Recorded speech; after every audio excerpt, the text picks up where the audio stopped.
Hello and welcome back to another episode of the Just Georgian Show. I'm your host Georgian, and in today's episode I have Patch back with me. Hello guys. It was good to have Patch back. We did a video I think back in like February? Yeah, start the year. In my office. We're in a different filming location today. Yeah. Josh's house. My house. I thought why not do another video with Patch as the season's now over as of last weekend. Obviously we've got a couple of games still to go. We've got the Conference League final that we can talk about. West Ham Wednesday. Yeah, West Ham against Fiorentina. We've got the Champions League final. Yeah, I won't be watching that. Yeah, that's Man City versus Inter Milan. Obviously you can see Patch is wearing a Man United top. I'm wearing an Arsenal top. It didn't go so well yesterday, mate, did it? But no. It only took 13-14 seconds for it to go well. Yeah, fastest goal in FA Cup history. Yeah. Yes, yeah. Like final history, I think. Yeah, final history, yeah. So and I'm sure the team talk would have been keep it tight for the first 20. Yeah, don't concede early. All tactics out the window. Yeah, it's hard to manage a game when you concede that early, especially against Man City, who are going to be on you anyway for like the majority of the game, and then they're already 1-0 up against you as well. So that means you have to go and try and seek an equalising goal, which leaves you vulnerable for them to score another one. Yeah. So before we like to go into all the football talk, obviously we've just started, this first opening minute with football. We're just going to talk about more about, what we've been up to since the video. Obviously we've actually been away for a weekend. Yes, Butlins. Yeah, we went to Skegness. That was quite nice. A great weekend for you. Yeah, with the guys. Yeah, I won't go into detail, but got my first episode back on the camera, and we're talking about that. Yeah. So that'll keep them captivated, won't it? Yeah. At the end, I'll tell you what happened. Yeah, stay to the end. Stay to the end. But yeah, we did that. We've been out as a group just for over the bank holiday, and we went over to Coalhouse Fort. Yeah, but 30. So when we're not talking about football, we're playing football. Yes. Not as well as I was 10 years ago. But then, I've been away. I went to Krakow with Mum. That was good. To Poland. You been anywhere like trip-wise? I think you went away, didn't you? I went down to Clacton for the weekend. Yes, that is as adventurous as it got. But we were talking yesterday, weren't we, about you going to Auschwitz. Yes. I was saying my parents had been there and said that it was amazing. Yeah, it's an experience. Definitely is an experience. You go there. It's very, very quiet. Obviously, everyone's very respectful. Well, for the most part, there are the odd idiot who's deciding to film or take pictures of just inappropriate things. Yeah. But hey-ho. But yeah, you get set up with a mic and a headset, and obviously the tour guide is showing you around. And before the tour ended, he told us that his grandfather was actually a victim of the Holocaust. So he's obviously got it's quite rooted. It hits home with him. Yeah. So him talking about it is just it's more than just a profession; it's his passion as well for it. So, but yeah, it was really good going there. Not good in I had so much a great time, like excitement. It's not like a bucket list sort of thing. It's been there and experienced it sort of thing. Yeah, exactly. If I could experience like the wonders of the world, like the Northern Lights or the Great Wall of China, stuff like that. That's in my own list of things I wanted to do. Yeah. Watching a WrestleMania live, I did that. Now, going to Auschwitz and seeing, where all the atrocities took place during World War II, it was emotional. Especially when you go to Birkenau, because it's just such a bigger complex than Auschwitz. Like Auschwitz is big on its own, but it's 25 times bigger, Birkenau. Yeah. It's not, Poland's not somewhere where people, it's not a common holiday destination. Well, you say that, but like I saw a lot of stag doos, like the odd hen do, but mainly stag doos. Like a bit of cheap alcohol and stuff. Yeah. Some of the places for alcohol there, like me and Mum, we had 2 pints, like a pint each, obviously, in a round, and it was £3. Jesus. So, and you're paying. Well, I paid £7 for a pint in London on Wednesday.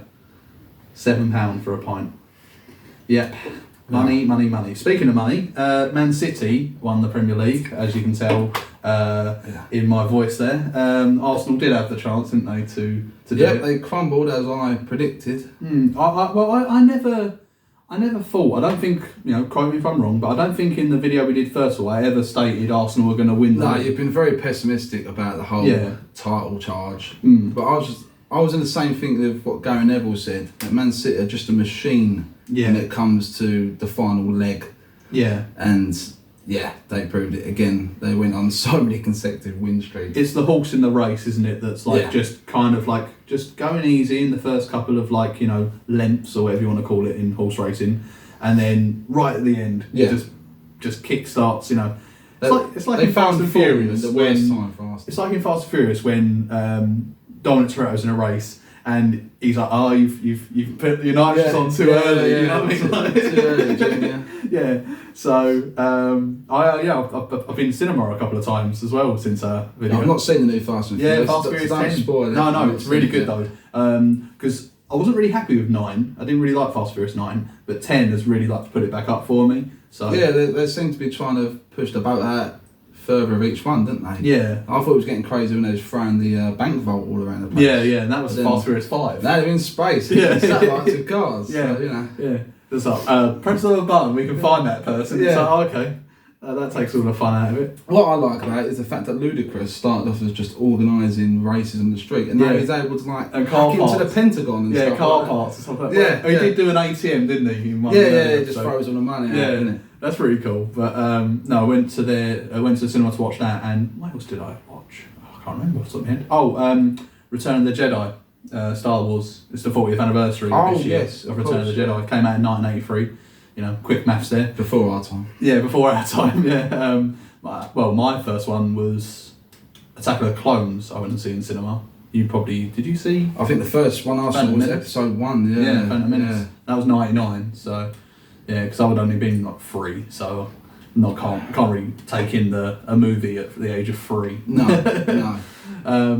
But yeah, it was really decent going to the cinema because obviously you had the pandemic. Once again, money though. It's oh ridiculous. God, yeah. To cinema. Well, you buy a ticket. Oh, sorry, you buy 2 large popcorns and 2 large drinks, and it's 20 quid. Yeah, it's ridiculous. 20 quid.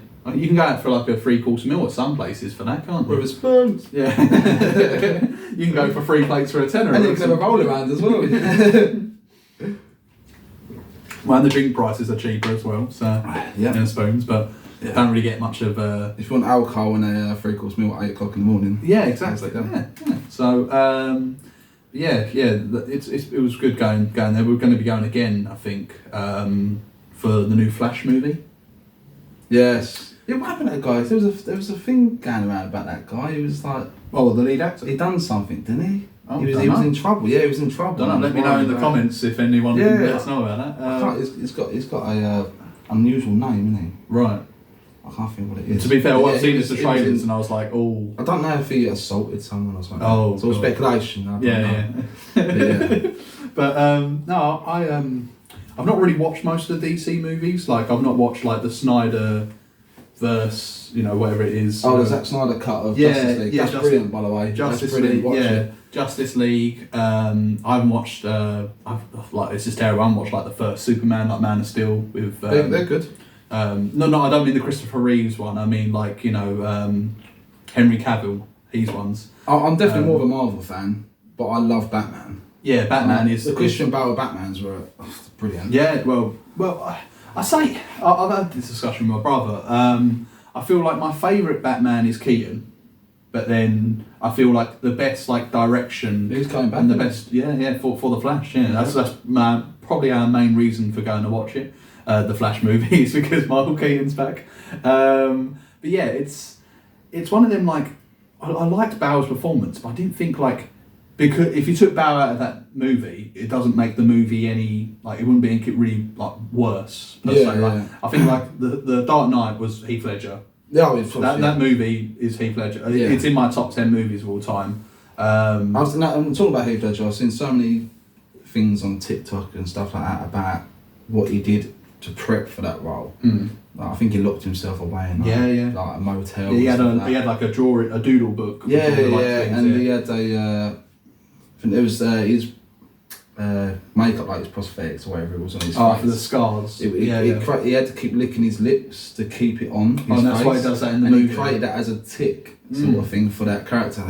Amazing actor. Yeah. It's a shame we lost him really, because to think what he would have done beyond that. Well, just think about the third movie, Dark Knight Rises. Yeah. It definitely would have had him and Bane probably teaming up, or maybe he'd be like, no, this, there can't be two villains going up against Batman. I want him all to myself. So he might have maybe tried to manipulate him. I don't know. It's all speculation, but and Tom Hardy's performance as Bane in Dark Knight Rises, I thought was really good. Moulded by it. Yeah. I love Tom Hardy. Yeah. He's good in Legend. Yeah. And he plays obviously that was Craze. the Craze film. Yeah. Warrior is another really good film. Right. It's an MMA sort of film. Okay. But it's somewhat emotional. There's more a backstory going on with that. It's not just about MMA. Sort of like The Wrestler. Sort of like it pulls at your heartstrings at the right points. Yeah. Rocky does the same. It's not. It's a sports drama rather than just a sport. Or I haven't watched them, but the Creed movies are probably like that as well. Yeah. She has her hearing's going, and she's a singer, and in the Warrior movie. No, in Creed. Jordan plays Creed, and his other half. She's losing her hearing, but she's also a really good singer. And now that they have a kid, and the kid's got the same issue, so there's more going on than just boxing. And certain people can relate to it, can't they? Yeah, yeah. But then it makes you root for the character when the fight actually. Of course. When the fight starts. Yeah, there's more of a personal connection. Isn't there? That's what movies are all about. Really, it's character. Like you don't really care about so much about the plot as long as the characters are good. Oh yeah. In my opinion. Yeah. So like Star Wars movies. It's just battles in space and battles on different planets, but it's the characters. Yeah, you can always simplify the film, can't you? Down to its core, but it's the characters. But that's someone who's being very pessimistic about a movie. They can just say, right, it's basically just that, innit? Fast and Furious. Oh, it's just cars, isn't it? Football is just 22 men kicking the ball. Yeah. Football's just a sport. Yeah. If I was paid that money, blah blah blah. Yeah, but you wouldn't be able to. The average Joe, including myself, would not be able to get up every morning, train like they do, eat like they do, be as strict as they want to be. Like last night, I had a pizza for dinner. They can't. They wouldn't even be able to touch a pizza. They wouldn't be able to lift a box without getting suspended or fined or whatever. But the thing is, the whole money thing, they get paid too much. They do get paid too much, but the problem is the sponsors and the merchandise and all that sort of stuff. That's what fuels their wages. They are the product. Yeah. So it's not their fault that football's took off so much. Yeah. And that there's so much money in the game now. If the club's bringing in £400 million revenue, then it will go to the players. Yeah. Because they are the product. Yeah. If the company you work for all of a sudden came into billions of pounds, you would probably be looking at yourself going, am I going to see any of that? Exactly. I've just seen a news report that 400 million's come into our imaginary business.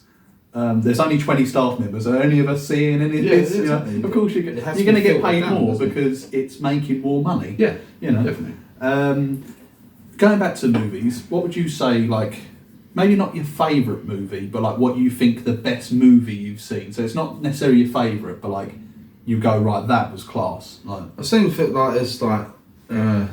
Saving Private Ryan. I really enjoyed that. Mm-hmm. Spielberg, yeah. Yeah, even films like Marley and Me, because I'm such a big dog lover and had dogs all my life. I think that was a really emotional film for me. Yeah. And is then that's Owen Wilson. Owen Wilson, yeah. I think it's a White Labrador. But, is it Jennifer Aniston? Yes, I think so. Yeah. Yes, it was. Yeah. And that's a touching movie, just purely because I relate to it so much. Mm. And then we've also got films like when I was young, like when Goal come out. Wow, like a proper film about football. I was like, yes. Yeah. I enjoyed the first one. The other ones were rubbish, but the first one. So was good. This is more obviously that's more like your favourite movies yourself. So my favourite movie is The Terminator, but I don't think it's the best movie I've ever seen. Yeah, of course. But Saving Private Ryan, you would say it's up there as probably the best you've seen, but not necessarily your favourite. I mean, I see so many films that I've watched multiple times just because they just do something for me. Mm. But even like I was saying about that Warrior film, it's not everyone's cup of tea, but to certain people it is. Yeah. So even Goal, as a kid, so seeing that Marley and Me for some people could be just like a romantic comedy drama, and you're thinking, why do you like that movie? It's because there's a certain element to it that you do like, Yeah, there is films like Schindler's List and Titanic and stuff like that. But I'd probably has to be in my top 5 is Goodfellas. for like I do like a crime mobster movie, and the way that's presented on screen. Scarface, Godfather. Yeah, there's so it's hard to say really. It's hard to put it in a list. But my favourite movie, if like I've got a spare 2 hours, the telly's all mine. I can literally press the button and any movie would appear. It's Terminator. Just to watch that for like 2 hours, just to kill a bit of time. If I'm on a plane and I need a movie to watch. That would be my go-to. I am a sucker for sports films like Coach Carter, Friday Night Lights, all that sort of stuff. I'm a sucker for sports films. Okay. Just because I feel a connection to them. So. Yeah, that's fair. And then what about like TV programs? Like what you're watching currently, or what's one you would go, because a lot of people, including myself, probably more so than the average person, watch the same same TV series, over and over again, even though I know what's coming and all that. So I've got up there like things like Mandalorian, Game of Thrones. I loved Game of Thrones. The last season was a bit disappointing. Yes, yeah. I think I've either mentioned that in a video, or I did an introductory video to Game of Thrones. But hence my House Targaryen Secret Lab chair. Yeah. He showed me. Yeah, his gaming chair is it's got the House Targaryen logo on it. So the three-headed dragon. Great chairs, by the way. Secret Lab want to sponsor this channel. But right now, it's season 3. I think it's just finished of Ted Lasso. Oh, okay. I've seen 1 and 2, obviously. That's the Apple TV. Yeah, it's I'm not going to attempt to say his surname, but Jason something. Yeah. But it's brilliant. It's just an American coach comes over. He's one of them guys. Sorry to interrupt you. He's one of them guys. Like, I know the face. I just don't know the name. I know you're an American actor. But it's brilliant. People think I was going to be like some corny American football coach, but it's not. It's really good. Once again, it pulls at different heartstrings and it touches into football players' lives and how they deal with it and stuff like that. Like, what I'm up to at the moment, one of the footballers is gay. Right. He doesn't want to let anyone know about it.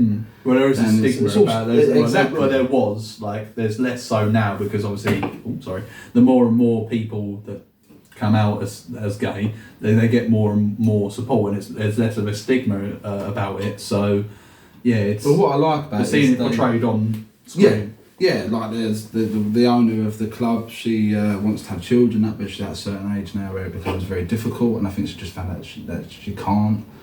And it just touches on so many different things. And then we've also got the fact that the coach is in England, but his family is still back in America and blah blah. Yeah. So it's more than just football. I think you'd enjoy it. Yeah, I definitely have to give it a watch. I personally haven't watched it, but I've heard only good things. A lot of, like when we went in Orlando in November, we were in a sports bar, and obviously I'm wearing an Arsenal top out there, of course I am, and someone comes up to me and goes, oh, we're at the bar just having a drink, and they're like, oh, have you watched Ted Lasso? And I'm like, no, I haven't, but they say, oh, it's brilliant, it's so funny and all that. And like, it's probably got like elements of like Ricky Gervais's Afterlife, for example. Like, it's emotional 1 minute and the next you're like laughing your head off because it's able to play both sides of happy and the different joy and emotion, sadness, whatever. Well, it's a good little catch up of what we've been up to. Mainly just gaming. I've been gaming a lot. Messing about in the garden, trying to get the garden sorted. Yeah, I can see that. Well, you can't see this in the camera. We're looking at it. I don't want them to see it. No, it needs. You can see it when it's finished. It's got work to be done. Yeah, we'll do a little short video, like 5 minutes. Well, we were talking on the car journey over here. Obviously, we'd want to do this more often if we can, like more regularly. Maybe, I don't know, once a month or once every other month. That'd be pretty cool. Once the cabin's sorted, have a nice sort of setting for it. A base of operations. Yeah. Well, the main bulk of this episode was going to be about the Premier League season that's just gone. How we both think our teams did, respectively. How other teams did in terms of did they underachieve, overachieve, etc. So where do you want to start? There's a lot of underachievers. Yeah, I do feel like that's been a season for underachievers. Yeah, like your Evertons who've just escaped, your Leicesters. Great goal, by the way, by Decore. Yeah. Absolute banger of a goal by Abdoulaye Decore. Easy for me to say. But Chelsea and Liverpool. Yeah, Chelsea more so. Tottenham. The amount of money that Chelsea spent, it's not more so the money, it's like who they're buying. And it's like a lot of players that they already had in like cover for in positions. Well, it's like I said in the last video when I was on about Football Manager. It's very much like Chelsea just playing Football Manager. Yeah. Like it's round pegs in square holes, and it just doesn't make sense. It wasn't sensible signings. No, it's not like, oh, we really need a striker, right, get him. Or we really need a centre back, go get him. It was like, is he available? Yeah, get him. It's like when they overpaid for Mudryk, who was basically destined for Arsenal. Yeah, it's just hijacked a bid. And it's just like they're sort of showboating. And now that we're at the end of the season, I'm actually happy with how that's gone out, because Trossard's come in, fit like a glove. He's actually come straight into the team. He knows his role. He knows he's not probably going to play every single week, but now that we've got Champions League football, he's probably thinking, right, okay, I'm going to get some game time now. Made the right decision, yeah. And he's left the Brighton side that are doing this. We were talking about underachievers. Let's talk about overachievers. Brighton. Brighton. If I wasn't supporting Arsenal and I was just, like they're very likeable. Yeah. The people that are just like, I don't support a team. Yeah. I would just follow Brighton because they're going the right way about it. They're buying the right players. They sell them for like ridiculously more than them, and then they don't do like a Southampton. Like when they had that really good squad, and it was like. It's a little bit better. And I feel like Brighton sold the ball to Liverpool. Brighton are getting better players each time. Whoever's head of their recruitment is doing an amazing job, and I don't think he's going to be there for much longer. Someone snap him up. Someone will be like, right, he's good. But Brighton. Would you say Newcastle overachieved this year? I think it's the same situation with Brighton. I think if you put the fact that Chelsea and Liverpool weren't in the mix, and you put them in the mix where they should be, then I think you see Newcastle and Brighton drop down the table a little bit, and their points seem more usual. Yeah. Yeah, it did seem like a season that, like, we've had it in the past. I think we've probably been spoilt with the amount of points that have, like, won a season. Like, we finished on under 90 and we finished second. Yeah. Whereas, like, 2 seasons ago, that wouldn't have got you second place. No. So, I know what you mean. So you think Brighton and Newcastle have... took advantage of the fact that Liverpool exactly. and Chelsea... You can only beat what's in front of you at the end of the day, so they've done the job that's needed to be done. Their trajectory's going up though, like Arsenal, like Man United. Newcastle are going to be a danger. In the next 4 or 5 years they're going to be a real danger. Do you think they'll be like Man City level of danger, or do you think it's... Because obviously a lot of people attribute Man City's success to the money that's come in and all that, which is 100% what it is. I'm an Arsenal fan saying this. I don't think that's necessarily the case. If you look at that team, it's been the same team for like quite a while. But they like we're talking about with Chelsea, they plug the right gaps. They sell a player, or they lose like an Aguero or a Jesus, and they bring in a Haaland. And Haaland, obviously, best player of this season without a doubt. See, I question that. I'd say Harry Kane.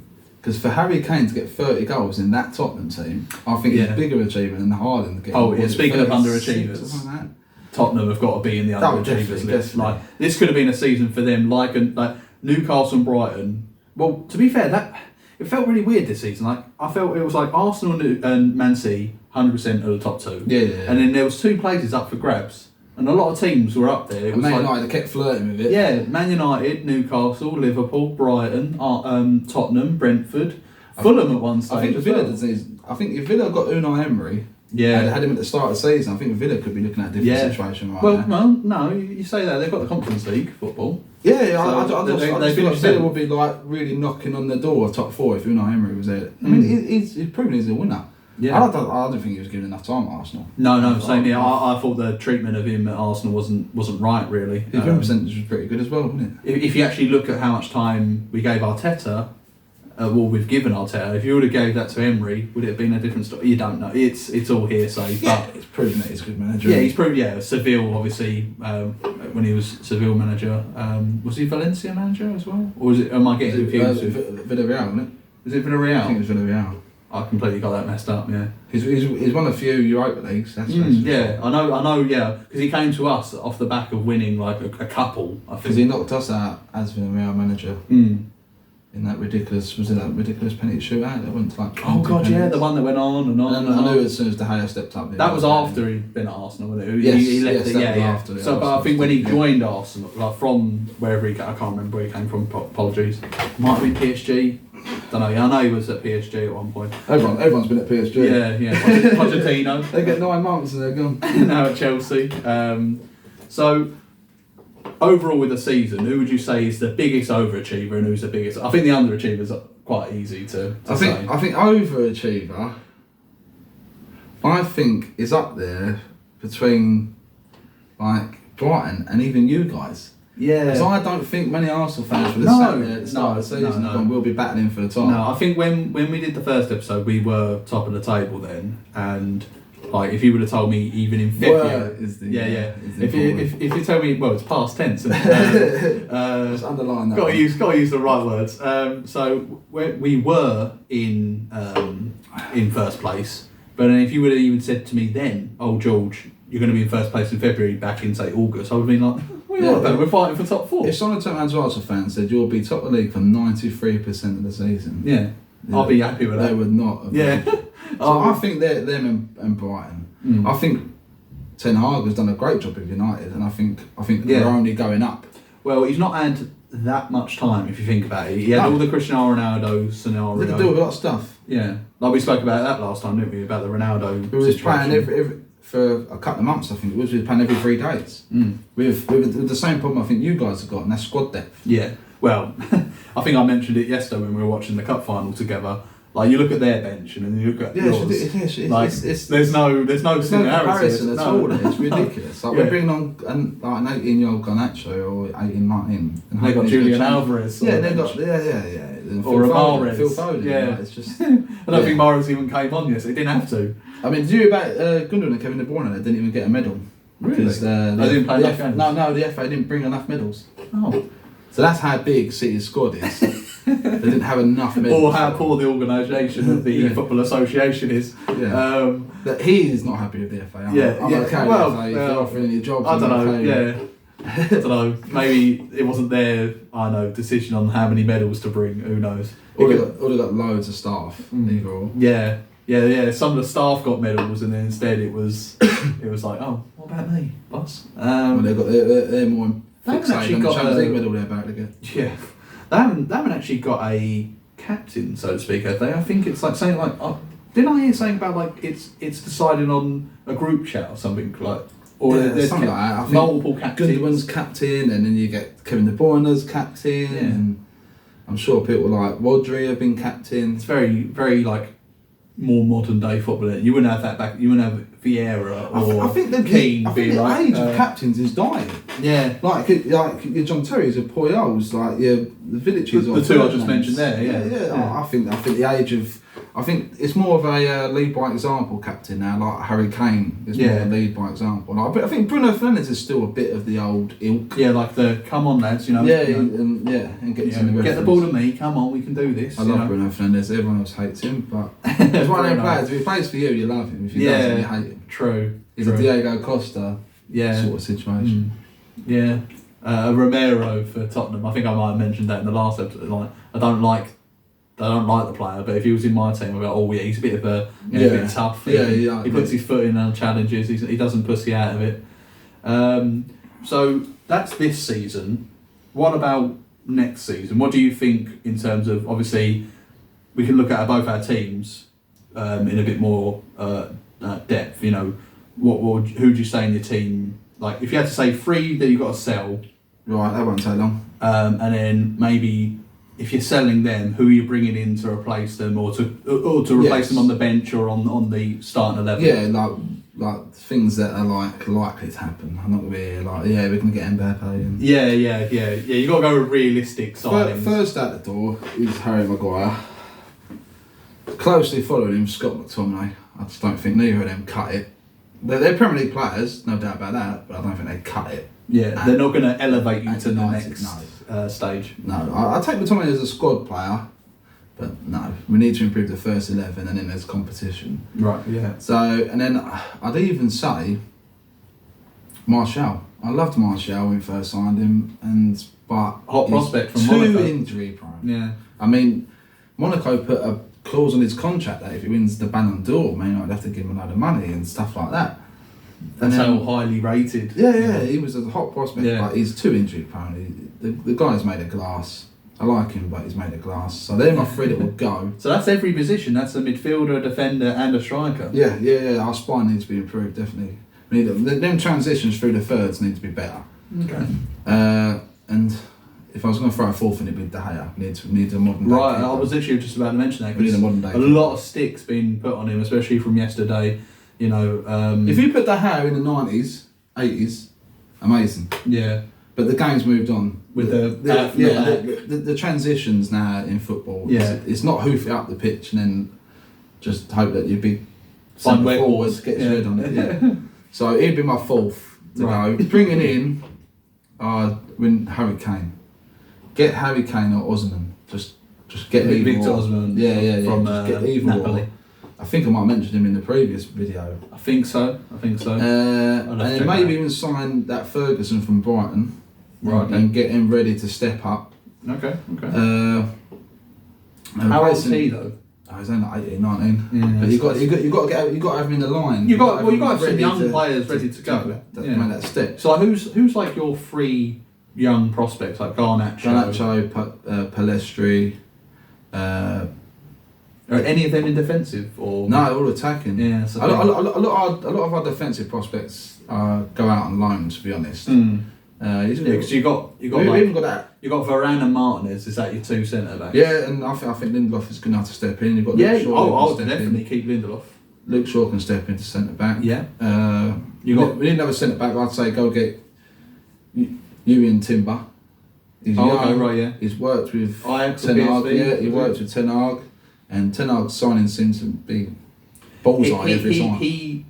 Ten Hag reminds me of when Arteta was like strategic signing. He's like, right, I'm looking at Zinchenko and I'm looking at Jesus, and I've worked with them. I know what they could bring to this team. Do it. You got to bring in people you know you can trust. Yeah. And then you build. Mourinho would do that. Yeah. You know, what's the guy? Benitez. He would sign players that he's like, right, I've worked with him before somewhere else. Bring him in. You know, and if it doesn't work or doesn't, at least you know what they're going to bring or what they potentially could bring. You create that harmony in the dressing room with people that you trust, and then from there on in, you build on it. Yeah. Surround yourself with people you trust first, and I think that's what he's been doing with people like Malacia, Martinez, Anthony. And to replace McTominay, I would go for someone like Caicedo. Yeah. Or Declan Rice. Join the race, mate, for them two from us. Declan Rice. Yeah, Declan Rice. Or even going for Frankie de Jong again. Do you think Declan Rice will stay in England? Yes, he ain't going to Bayern. No, I don't think so either. It's not very. Do you think Kane will stay in England? Yes. Do you think? Yes, he is fixated on breaking that Iniestro's record, and I think it'd be a shame if he did go abroad, because I want him to break that record, because no one's come close to doing it yet. Yeah. I think Andy Cole might have been close. Henry, something like that. Henry was there. So up and around that area. I want to see someone break it and just be like, here's another bar. You know what I mean? Here we go again. But I feel like if he does break that bar, I don't think anyone else comes in. I think if Haaland stays at City, he will. yeah. But I don't think he will either. I think Haaland's destined for Real Madrid. Well, as literally about half an hour, 45 minutes before Patch came to pick me up today, it was literally on my Sky Sports News saying that Benzema is set to leave Real Madrid this season. So, at the end of this season, which is basically now. Is he joining Ronaldo at Al Nassr? Could be, yeah. I think he's at the age. Mbappe is going Real Madrid. Well, yeah, it's going to be a transfer merry-go-round. It's like yes, you know, it's dominoes, isn't it? One falls, I think they were saying with Arsenal before. It was like Giroud left, so then we could get Aubameyang, but then they got someone in to replace Aubameyang. It was it was really confusing in a January window, especially. It always happens, doesn't it? Because then as soon as one team loses one player to replace, and it's just this domino effect. Yeah, it's going to be a good transfer window, I think, because Man United need to build depth and improve their first. Chelsea have got Pochettino in now. We've got to push on from you can't stagnate now. No, City will probably literally just fill a little couple of holes in. Yeah, I think because Gundogan might be leaving. Cancelo. Yeah, so there is some holes to be plugged. Yeah. And he likes to do that thing with competition. He likes to have a couple of squads. Well, yeah, that's why he's got Phil Foden and Mahrez sitting on the bench, just chilling. It's ridiculous. But if Man United get the Saudi money, then that's kind of like it comes into the news. Excuse me, it comes into the news, and then there's nothing. Then there's all this news again about, and then Glazers are staying. Like, what is going on there? I want the Arab money. I don't want Jim Ratcliffe. I don't think he's got the pockets to do what needs to be done, i.e. facilities, Old Trafford needs to be renovated or rebuilt, and transfers. I don't think he's got the pockets for it. And on top of that, the Glazers will stay. And that's the point. We want them gone. Yeah. We want them bloodsuckers gone. So the Arab money... the vampires. ...means a total buyout. They're gone. And it's like, well, game on, City. Let's go. Yeah. Let's both throw our money about. But the thing is, we won't break FFP. Yeah. Because we bring in the money. They do not. They can't even fill their stadium. They're empty head. Yes. But enjoy your treble anyway.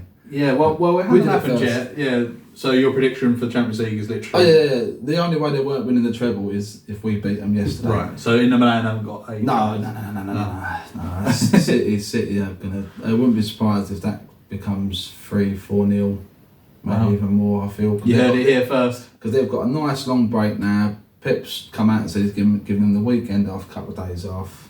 And 1 or 2 training sessions. Get over to wherever it's being taken place. We all know he's a massive tactician. So he's going to be looking into every nook and cranny, and he will solve whatever problems that they may have within it. It's just, it must be so nice just to wake up as a Man City fan and think like, we're gonna breeze a Champions League final. Yeah, but there's not many of them, so no, you won't. Yeah, well, not many that I know anyway. I think I know like I know one, and he has sported all his life. To be fair, so I will give him credit. Well, one's from my work, and they've literally ever since I've been there. There's they must have been their whole life. They might have lived in Manchester. I can't remember actually. But but football's a global game. Yeah, if you supported your postcode, Newcastle and Leeds probably be the biggest clubs in the country because they're one city clubs. So yeah, it's a global game. It is. So you get the money. When it comes to Arsenal, with the old sell, keep, whatever. Obviously, Xhaka looking like he could be on the way out. Saliba, it's a weird one because he's not really signing a new... He's playing games. He's playing hard to get, I think it's a case of, oh look, Saka's signed that big old deal, like 200,000+ a week deal, which is fully deserved, by the way, as well. I think he's on the back of this shirt, actually. I feel like he... Yeah, it is, yeah. It is, unfortunately. It is. So it's one of them like, oh, okay, but then that sets a standard then, like everyone who comes in wants the same amount of money, and then that's how you start losing money. But then you got other players like, it's tough ones really, like there's a lot of players in the team, but you don't really know their future, like we discussed it before, Thomas Partey, or what the hell is going to go on there. I don't actually know. It's gone very quiet. But I think there's no fell news. Off the cliff a little bit, didn't it? Injuries as well. The same with Saliba. Yeah. Like Ramsdale, 100% is the goalkeeper. There's no doubt in right back. That's another thing. We've been linked with Cancelo from who we spoke about just a minute ago. With you did like a City reject. Yeah. So I'd have him. You'd have him. Oh yeah. Exactly. Yeah. So Cancelo, and then Ben White could then be... Saying, at the moment, you're like Liverpool, or like with Southampton, you seem to be like... You got... Yeah. Well, I'm not being funny, but this season especially, there's a couple of players that have gone down into the Championship that you could... plunder. You've got James Maddison, you've got Yuri Tillemans. Like, I'm not saying they come into the Arsenal team, because they don't. But they could sit on the bench. I did want Leicester to get relegated purely because of that reason. I reckon their squad's better, even though they went down. But I think there's a lot of people that you can pluck. Yeah, from Leicester. Harvey Barnes. Yeah, this season, I've always. I don't know why, but I literally love Harvey Barnes. He scored I think he scored the same or more goals than Bukayo Saka this season. And he's playing for Leicester. Yeah. Like Harvey Barnes is up there. Like I would have him definitely on my bench because you could have. You've literally got 2 squads then. You've got like Trossard, Smith Rowe. Like he's literally been absent the whole season because of injuries. He's disappeared this season. It's not his own fault. It's not because he's been playing badly, but he's injured. It's literally no fault of his own. It's just literally injuries. What happened? They do happen. But in terms of who would I bring in? It's all the uncertainty. If Saliba's staying, you stick with Saliba and Gabriel. If Partey's staying, do you stick with Partey next to new player? Because if Xhaka goes, you're going to have to bring in a new player. And then that's Rice or Caicedo.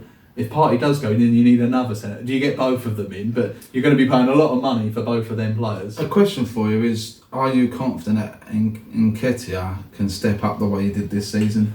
I feel like, and is he going to enjoy playing second fiddle? I feel like he's doing that now, really, and we can play Jesus, but then we can also play Martinelli or Trossard as the false number 9. Yeah. I don't mind that, because the way Arsenal play, we don't play it like the stats prove it. Like Odegaard, Martinelli, Saka, all this season. Oh yeah, all this season have literally all come up with the goals. So you don't really need a vocal point. Like I think we were talking about it yesterday around Sam's.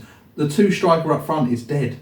Like yeah, and I wish it would come back because I used to enjoy the partnerships. Like Dwight Cole and you mix both. You put both names together. I'm very. And I enjoy. Even like Crouch and Defoe back in the Tottenham days, you know, like the chemistry and the psychicness of where each other is all the time. Well, it's not necessarily just 2 up front. So sometimes just one just slightly behind, like Bergkamp was slightly behind on Henry. But now it's like Odegaard is like sitting this far back from Jesus, but then Jesus is back as well. Yeah, so it's all about inverted wingers now. False number 9, inverted wingers, fullbacks that want to do 100-mile.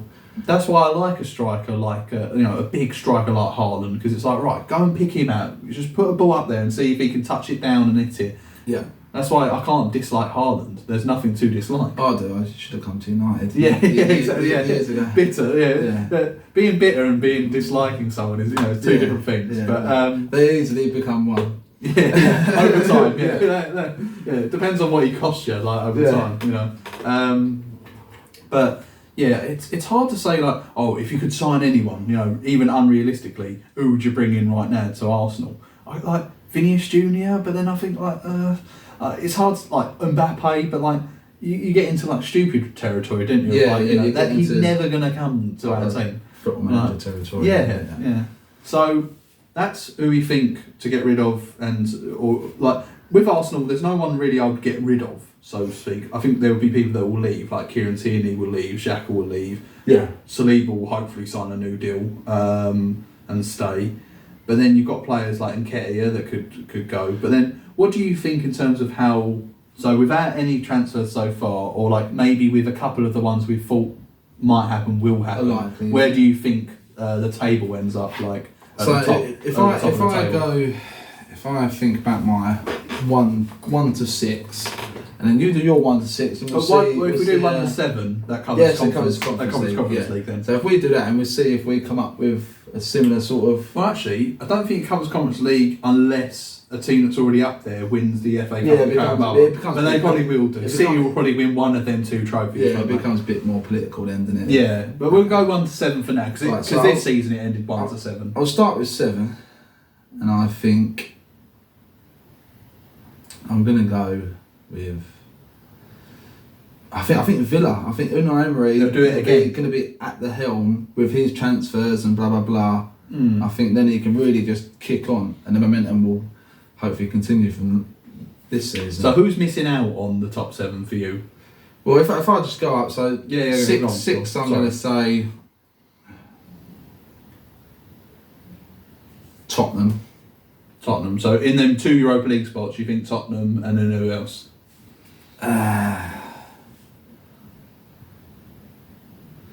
I'm gonna go Chelsea 5th.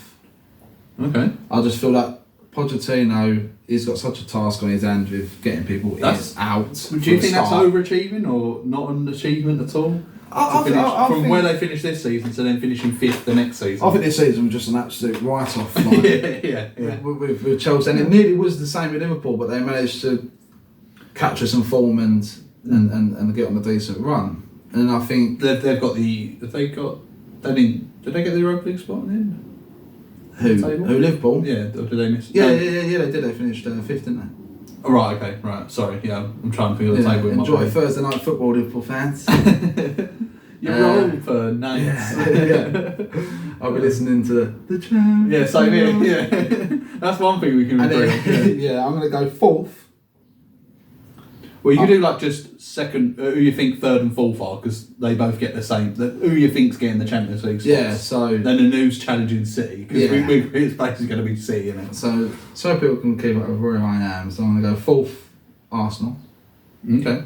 Yeah, I think this season was a bit of a bit of a one-off. I agree. I don't think we're the challengers to City next season. I think we are. Liverpool third. Liverpool. Wow. So they're going to come from there all the way up. Yeah. I think Liverpool. What suggests you? Well, I think the problems with Liverpool is so obvious. It's their midfield. Right. And Jurgen Klopp's not. But then who are they getting in to make this miraculous turnaround? Yeah, but like I said, I just think it was a write-off season for Liverpool as well. Things just went terrible. The problems with Liverpool is so obvious that they're easily fixed because they're so blatant. And Jurgen Klopp's no fool. He will solve them problems. So I think he'll finish third. I think Man United will finish second. So where's Newcastle in this? Oh yes, Newcastle. Shit, where's Newcastle? See, because they're not normally Newcastle eighth this season. Newcastle get relegated. Yes, because Newcastle are never up in that. Yeah. You know, they're getting nosebleeds right now being that far. That's what I'm saying. In that case, I'm gonna have to bump. Push everyone. Arsenal don't even finish top 4 next week. No, it's going to be tough. I'm gonna have to bump Liverpool to 6th.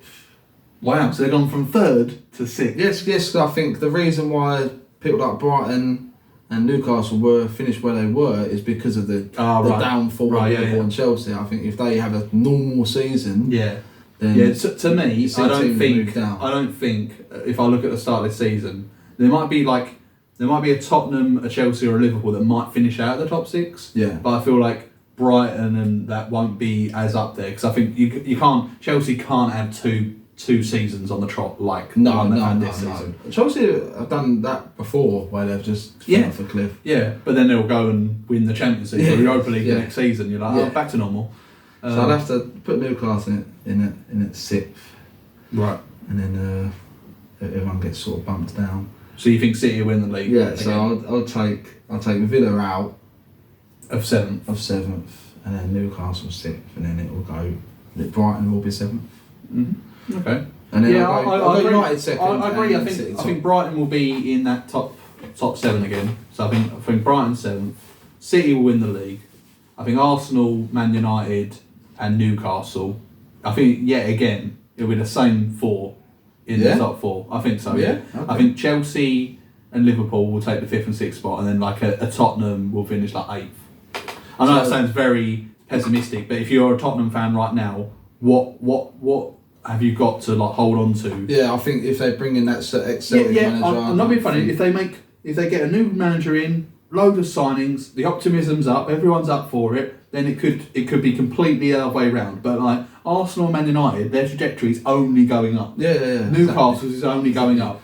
Brighton's is like that. It's like it's diagonally. It's not straight up. I think you know it's going more up. It's going like that. Whereas Tottenham is going all like that.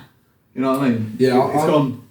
It's like it's same as Chelsea. They're both going down. It's just whichever one's going to come back. Yeah. Liverpool's like diagonal. I think there's more if and buts and maybes with them, isn't there? Yeah.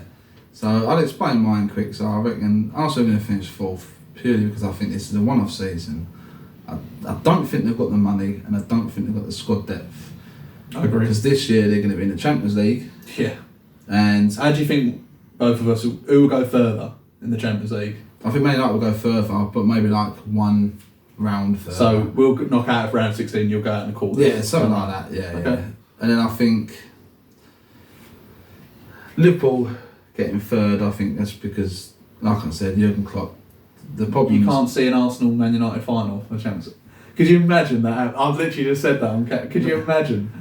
I don't think I could be in the same room. I can imagine it for that night. because Man United have been in loads of Champions League finals. Yeah, we've been in one. But you've been in one. Yeah, and we had it for about 80th minute. I think. Yeah. So I think Liverpool are going to finish 3rd because I think the problems are so obvious, and Jurgen Klopp's no fool, and I think he'll solve them problems. I think Man United finish 2nd because I think once again the problems are so obvious. Ten Hag is no fool, and I think he will plug them holes and improve the first team. And I think there's a bit more belief in the fan base and the players because we've been in the final of Carabao, the final of the FA Cup, I feel like Arsenal and Man I feel like United more are belief. both at the same spot now. Yeah. We've both got decent squads, but we know we need to improve. Yeah, and but you can't it's invest going in to come the down laurels. to the recruitment side and how much money's pumped in, I think. Yeah. And I think Man Because I City. think the managers are both at the same level. Yeah. Like, Ten Hag's probably got a bit more pedigree. Yeah. But Arteta literally is only going to get better. It's become his club, hasn't it? Arteta's club. Yeah, I think it it's is, become he. But Edu has like said, it's not like he's like a wild animal out of control. Like, oh, we've got to stop him. Yeah, it's yeah. like no, you know. Good I think point. that's what Ten Hag's doing as well. Yeah. I think he's becoming the club, and it's sort of like he oversees it more and there's more control and more. Yeah. I think that's the best way to be when the club's all. And I run with the same personally train like of to thought. see that. I like to see Man United back because it feels like the old, the old way. Like Man United were always the one to chase. Now it's Man City who are the ones to chase. Yeah. And I don't think anyone this season, even regardless of recruitment, beat Man City. No, this season. and I think Man City will plug the holes, and it'll be. It's going to take a couple of years for clubs to chase City properly. Newcastle and yourselves. But the only thing I'm probably hoping is that if Guardiola wins the treble this year, he might go. he'll go to Syria and try and dominate Syria, and then City can go back to where they belong. Yeah, that's the thing. If like we're coming to the end of the video now, but like if we look at Guardiola, like if he leaves, obviously leaves behind a bloody amazing job at City. Yeah. Like, who do you bring in? It's tough. The next guy, it's sort of like Alex Ferguson situation of you feel Or like Wenger, whoever's coming in is going to be a failure sort of thing. It's a hard person. to I follow. wouldn't even want to make that predict. Like, it's such a tough. They might look at someone like a Nagelsmann or something like that. Yeah. Someone a bit younger who can be a project. Yeah, it's a tough one, but so overall we think City are going to win the league again. Arsenal, Man United, and Liverpool. You think Liverpool, and I think Newcastle will finish in the Champions League. I think Newcastle a fish out of water. They're going to have Champions League football this season. They haven't got the squad depth, I don't think, and because of FFP, they can't go nuts with signings. And Eddie Howe is a clever guy the way he's done it so far. But I feel like it's just really one step too far too soon. Right. I think if they didn't get Champions League football this season and finished outside the top four, then they might be able to push next season. But I feel like it's going to be too much too soon for them. Fair play. Well, obviously that was my first video for a while that you've actually seen me, so I've really enjoyed doing it alongside yourself, Josh. I think I was thinking about it just a minute ago, like in my own head, whilst you were saying about your predictions. I was thinking maybe for our next video we could maybe do towards like the end of July, because in that way we've just before the season starts, then we can get some of the transfers. Have been made, departures have been made, arrivals have come in. And maybe predictions might change. Yeah, predictions. If Harry Maguire's still there, I don't think we get Thompson. Or if Harry Kane's there. Yes, Harry Kane. Yeah, because I think if Harry Kane goes into United, then it's like, oh, okay. Yeah, it's a different conversation. Yeah, because like the amount of goals you scored is evident. Obviously, this season was nowhere near Arsenal and City. Terrible. Yeah, our goal scoring this season. Whereas we've got a load of players that can score, but we were, especially towards the end, obviously when the wheels fell off, we were conceding just way too many goals. Yeah. So it's I think Fernandes and Harry Kane link up could be quite dangerous. Yeah, it could be. Yeah, just him playing balls into him. Yeah. Or set pieces. Yeah. Just set pieces to Kane. Very intelligent. Or just Kane take the set pieces. He can do it all, can't he? But thank you for joining me again, Patch. I appreciate that. Yeah, thanks for having me, mate. Yeah, I think it's really, it's just easy. I feel like it's very easy just talking about random stuff to begin with, and then going into more football side. Hopefully you guys enjoy it more. Yeah, exactly. Yeah, because we talk this rubbish regardless if there's a camera. Yeah, exactly. Yeah, we just have to be more careful with our P's and Q's. With I've got a lot of P's and Q's. But no, obviously I've been doing the gaming videos recently. Been enjoying them. Thank you, mate. With the Crash Bandicoot and the Resident Evil. And then once I get to the end of them, then I'd have to think of something else, and it maybe could go back to being the face to face. It's just coming up with more topics. Like with yourself, I can just talk about football, and there's a lot of meat on the bone. Whereas when I'm doing like an individual topic, like we spoke of Batman, right at the start of the episode, I could have done a whole episode on Batman. It would only been 10 minutes. Just I think me and you have got a lot of common interests. Yeah, so and it works. I feel like we bounce off each other well when we're talking about it, about stuff, which is good because we never feel like we've hit a block in the road and we're like, we have to circle back round, you know. So I want to say thank you all again to everyone. I think it's about 55 minutes coming up soon on the camera, so not bad. So, well, the last time we went over, didn't we? So I'm going to come to the camera. I'm just going to show you Saka on the back of the shirt. If you can see that, can you see that? They can see it, unfortunately. Yeah, they can see it. Cool. Lovely. See you next one. Bye.